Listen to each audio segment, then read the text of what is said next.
Guys, sorry for the delay. I was watching the Napoli game. How on earth can they give that penalty? It gets me speechless every time. The level of these referees in this country is something abysmal. How is that how's that a penalty? How the hell is that a penalty? The one that Napoli received. Anyways, I reckon it's time to focus on us because it's been a very rough week with the Inter defeat and the Victoria Posen defeat. I reckon it's time, as I said on Thursday, to look at ourselves in the mirror and analyze this game. And I can't lie to you, if there is one game that I would not have loved to play after home defeat to Victoria Pilsen, I would 100% have said this one. Sassuolo Roma is a game that if you've been following Roma Theory or Roma in general since quite a long while, is a game that you despise. It's a game that you're afraid of. And Sassuolo are back in the Serie A, of course. Last season we got a little nice 1 year holiday without having to travel to Reggio Emilia and play here. This is one of those haunted games that every time has something special in it, whether it's something good or something bad. 2 years ago, Rasmus Christensen decided this game. This game is a very risky game because I think Sassuolo are extremely underlooked, and we're gonna talk about Sassuolo in a second. But yeah, look, I'm scared. I'm scared for tomorrow's game. I don't like playing in Sassuolo. I hate playing against them. Sassuolo always turn into PSG whenever it comes to facing Roma. I remember 2 years ago when they came at the Olimpico and they beat us like 4-2. Lorient turned into Prime Mbappe in that game. This game is a very tough game. You get the point. It's time to speak about it because we need a reaction. I listened to Gasperini's press conference today, and I must say it's a very interesting one. It's a very interesting one because he's revealed a lot of things that make sense after having looked at the lineups and the decisions in the lineups that he's made frequently. The biggest thing that he said today was on Ferguson, in my opinion, but we're gonna speak about that when I show you my predicted 11 for tomorrow. Guys, if you're ready, hit the like button, subscribe to the channel as always, do that good stuff which supports me and the channel, all down below. Hello to everybody. If you've got comments, of course, pop them in the live chat. Look, I guess the paradox here is the biggest paradoxes of all, which is if Inter were to equalize this game and that game ends as a draw and we were to somehow win tomorrow, we'd be first in the league table after 10 games by ourselves. And that, to me, is the biggest paradox of all.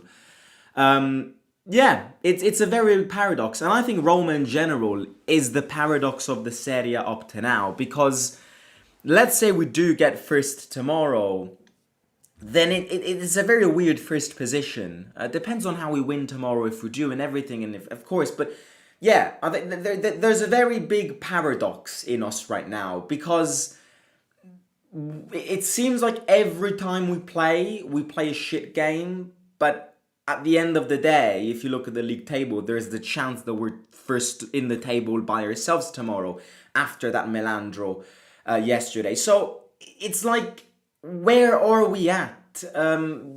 Wins like the ones in Florence, or very big wins, significant wins, statement wins. But then you play at home against Victoria Posen, and as we said on Thursday, you've got presumption issues and completely fool everyone that thinks that it's a very weird stage to codify us right now.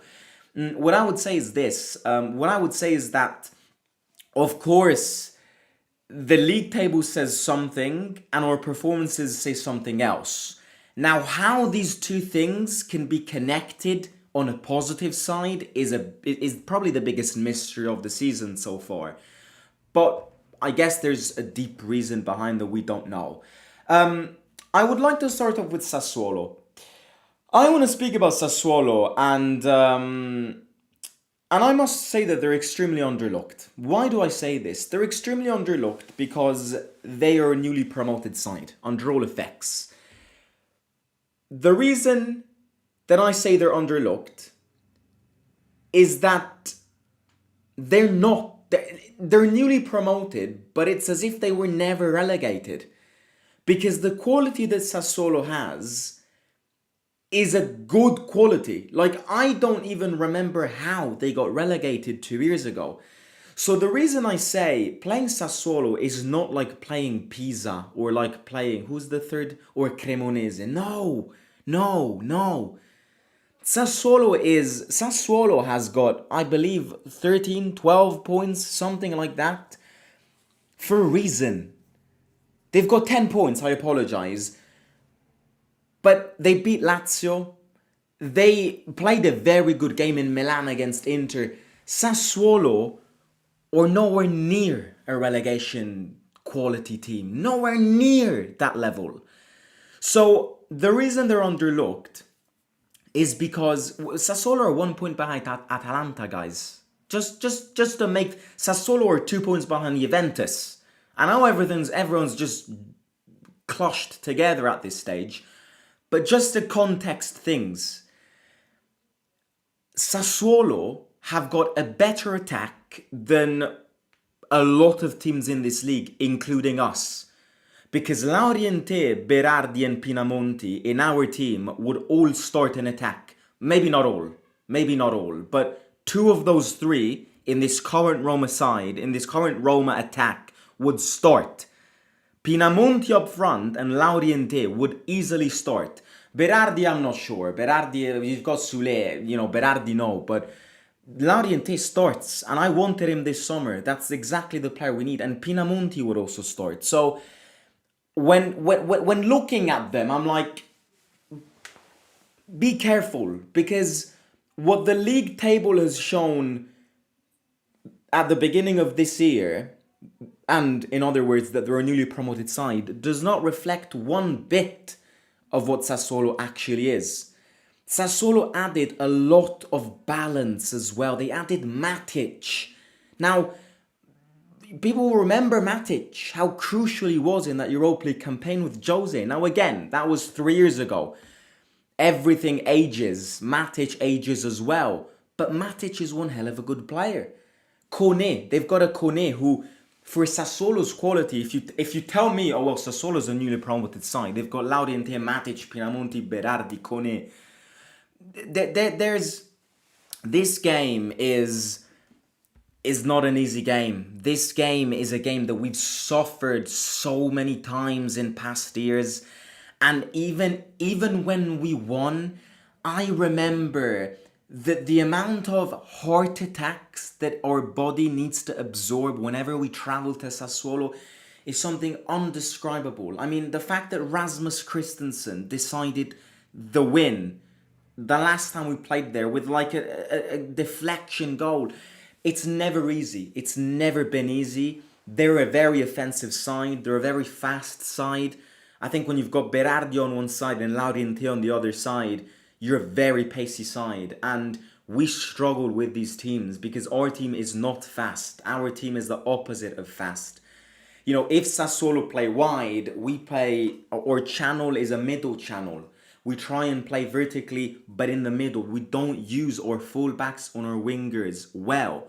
We're not a pacey side. Sassuolo are, and we normally suffer whenever we play against these teams. So I would, as I said with Fiorentina, in the Fiorentina match preview, I would be very surprised if we win tomorrow.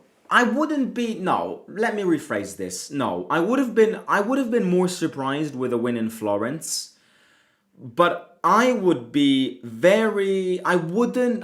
not say that tomorrow is a guaranteed win. And I think anyone who says that is absolutely crazy. Absolutely crazy. Because if you know, this game is a horrific game to play. It's always been horrific. And if you know and if you follow this league, you know that Sassuolo is nowhere near the quality that their league table last season showed. By the way, speaking about the fact that they were playing in the Serie B. Sassuolo dominated that Serie B competition. They basically won that Serie B league in March. Like, they were never a Serie B side, never. They won every game, basically, scored goals galore in every game. I'm actually question how the hell they got relegated that year, because Sassuolo are nowhere near relegation quality. But without repeating myself, you get the point. Now we move to us, because I need a reaction. When I say I need a reaction, we need a reaction. We need a reaction because, for two reasons. Number one, Thursday is unacceptable.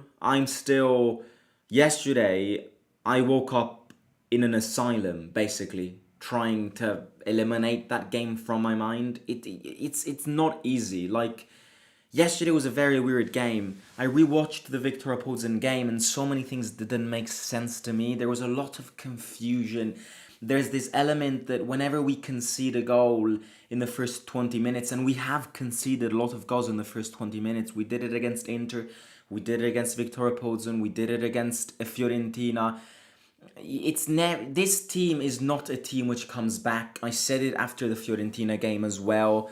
It was a surprise that we won that game, because whenever we concede an early goal and start the game one goal down, we always go on tilt. We always go on a blackout. We don't know what to do with the ball, and we start doing chaotic things. So again, the defense tomorrow has a massive job, and I think rewatching the Victor Opolzen game, one thing that I didn't say in the match reaction, because it wasn't as noticeable, these things aren't as noticeable immediately after games. Love him or hate him, Cristante is the balance of this team. Our defense is a completely different defense when Cristante plays, because Cristante adds equilibrium. Now, you can love him, you can hate him. Again, Cristante is one of those. You can absolutely adore him, or you can absolutely hate him. He doesn't have in-betweens. But I think not realizing the importance of his role and the importance of the distribution of the balls that he gives and the balance that he gives to this team is not understanding his position. Whenever we don't start with Cristante, our defense is so much worse. The balance of our defense is so much worse. Yeah, I just want to open a little parenthesis on what Gasperini said. Because, as always, after defeats like the one on Thursday, you've got that stupid minority in this fan base. And this fan base will never eliminate itself from this stupid minority in which every time we lose a game, they start going, oh, bring Ranieri back. Gasperini should have never been called in the first place. Gasperini is an idiot. Gasperini, and then it's a stupid minority that doesn't use their brain cells when analyzing a football game. Just going back to that game, Gasperini is at fault for a few things. I said in the match reaction, I think this insisting on Dovbyk is stupid, absolutely stupid. And changing positions in defense is what he's to be blamed for. Other than that, nothing else. This man is a man who wasn't backed this summer. This man is a man who demanded certain players with certain characteristics and got completely ignored by that idiot of Massara. So he's trying to find solutions with players who can't play his system of football. Okay? So I will say it again, what Gasperini has done up to now is an overachievement. It's an overachievement. You can like how we play, I don't give a shit. So you might hate how we play, I don't give a shit. He's overachieved, and not recognizing that he's overachieved is cruel, because he hasn't been backed one bit in this transfer session. On one player, yes, Wesley. So again, I don't want to speak about the Victor Opolzen game, but I want to bring it in because there are certain things that we can't tolerate anymore. And I'm speaking when Gasperini post Victor Opolzen game went, some players need to look at themselves in the mirror. He's absolutely right, because some performances are simply unacceptable. Some performances of certain players, which I am not going to name for the sake of this video, are unacceptable and have been unacceptable since the start of the season. Probably even longer. So it's about time that these players start asking themselves a few questions on a talent point of view, whether you have it or not, okay?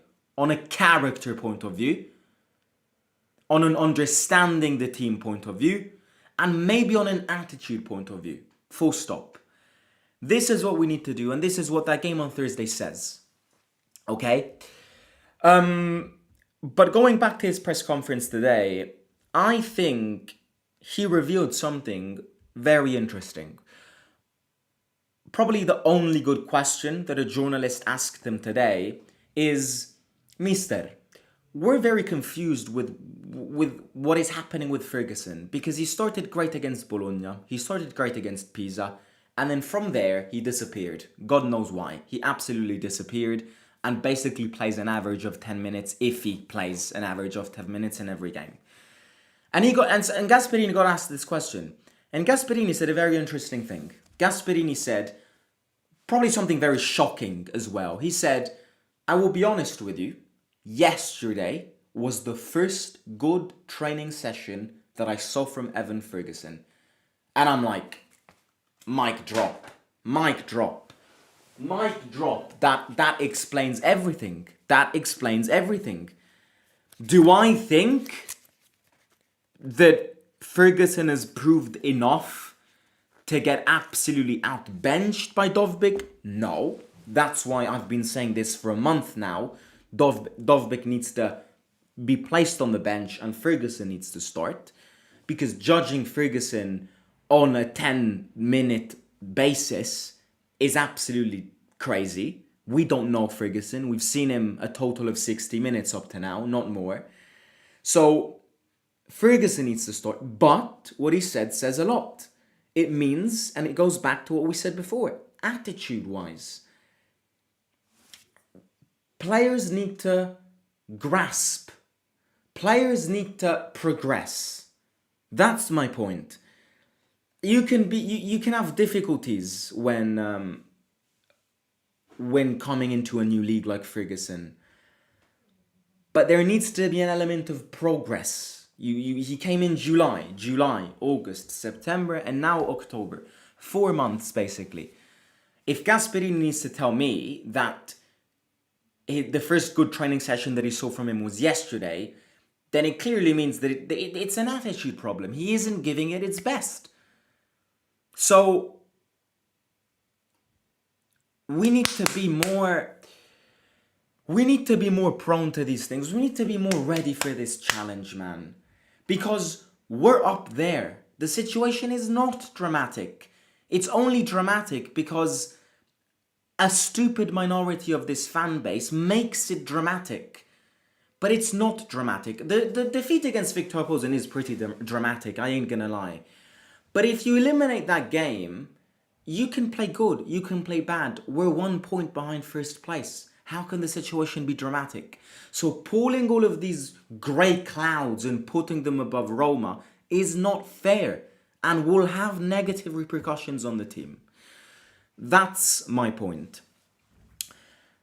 So what he said today in the press conference is interesting also on a lineup point of view.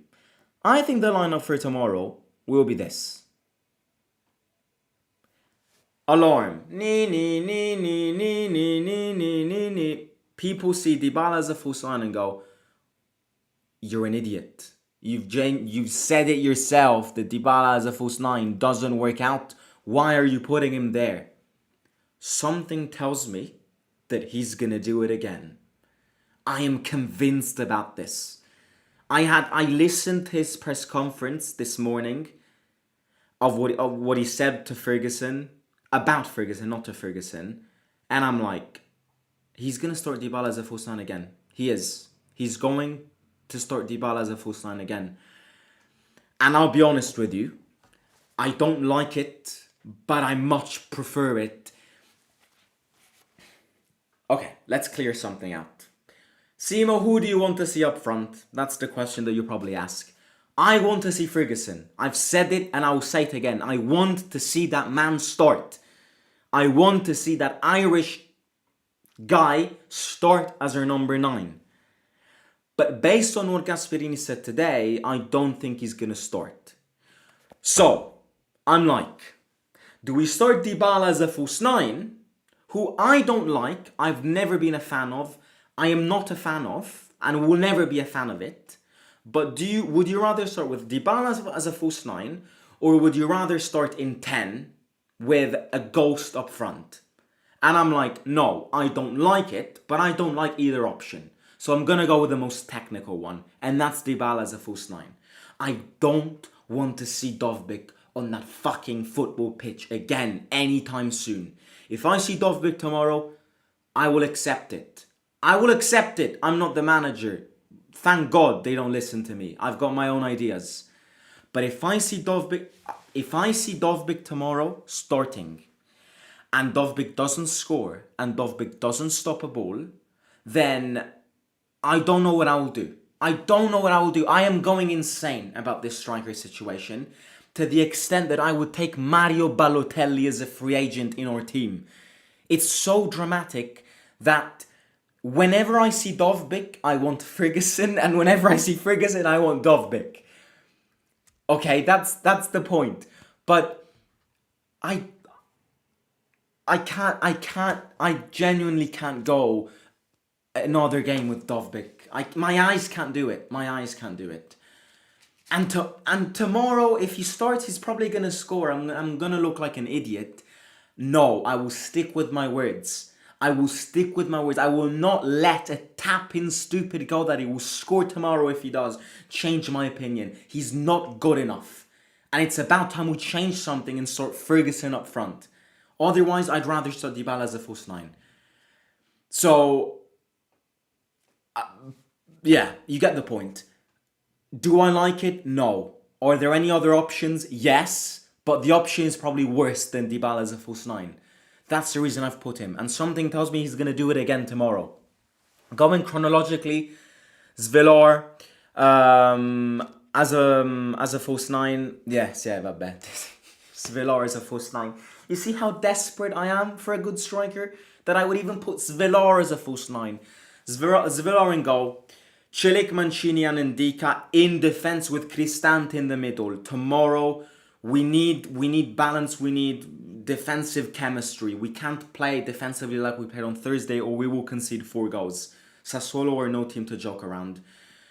Then, Wesley on that side. Tsimikas back on the other side, who, yeah, hopefully. I don't like players playing out of position. Wesley playing on the wrong side. No, just stick with Tsimikas.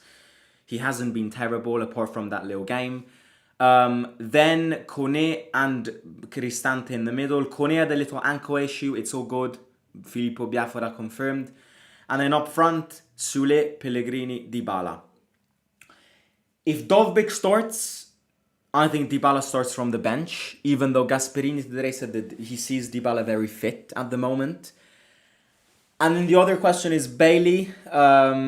I still think Bailey doesn't have minutes from the beginning. I still think Bailey, he's been out for a lot. So I still think he's a position where Gasperini won't risk him from the start, where everyone's cold, muscles are cold, and he's probably going to sub him in. Otherwise, I would have started Bailey 100%. But this is not what I would pick. This is what I think Gasperini will pick. And there's a difference on that, because otherwise it wouldn't be that. Yeah, look, that's my predicted 11. And let me read a few comments and then I'm going to end it. Okay. Tough game. I've seen past highlights and it was all about that fighting spirit. That was why we won. I'm doubtful if we still have that feeling. No, I think, look, I get your point. I absolutely get your point. But I think,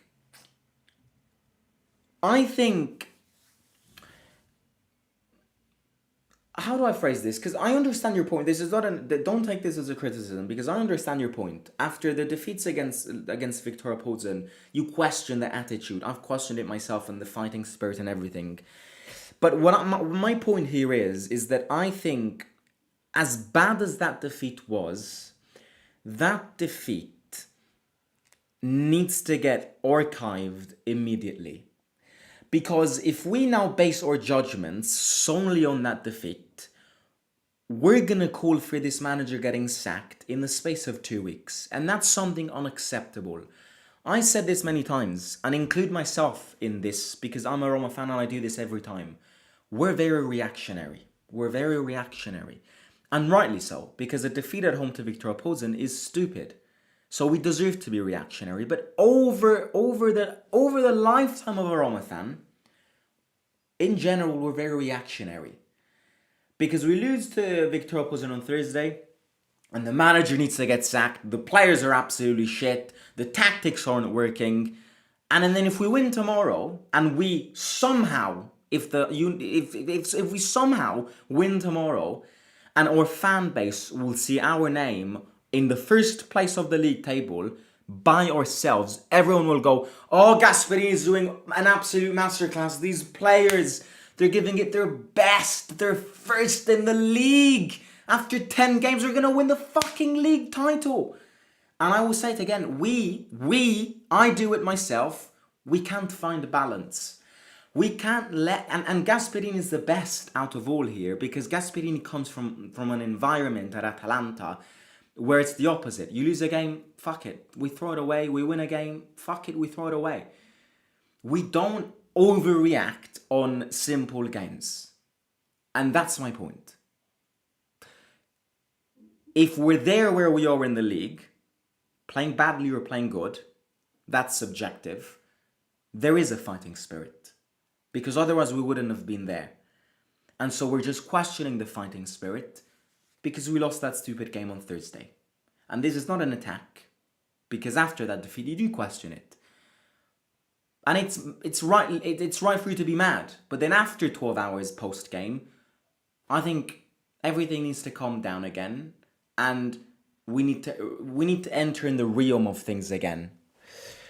Irrelevant, but I got signed for an academy. I need to travel 2 hours twice a week for training. Good luck to you, mate, and congratulations. What do you think about Dybala's performance these days? He played great against Viktor Plzen, but, you know, I've said this already in a dedicated Dybala video. Dybala is great. Dybala is the best player in this team, but Dybala doesn't change games anymore. You know, he doesn't, and he doesn't change games anymore. His physique and fitness level don't let him be that player anymore.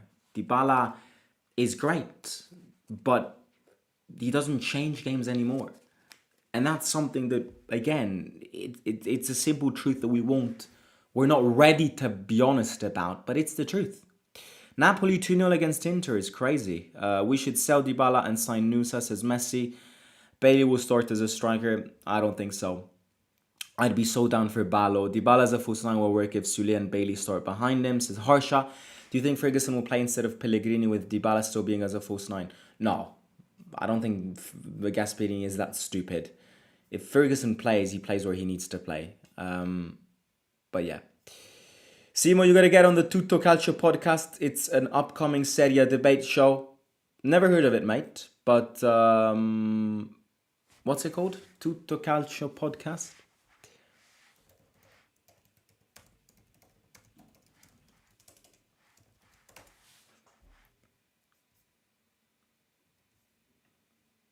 Is it this one? The one with the pink logo on YouTube?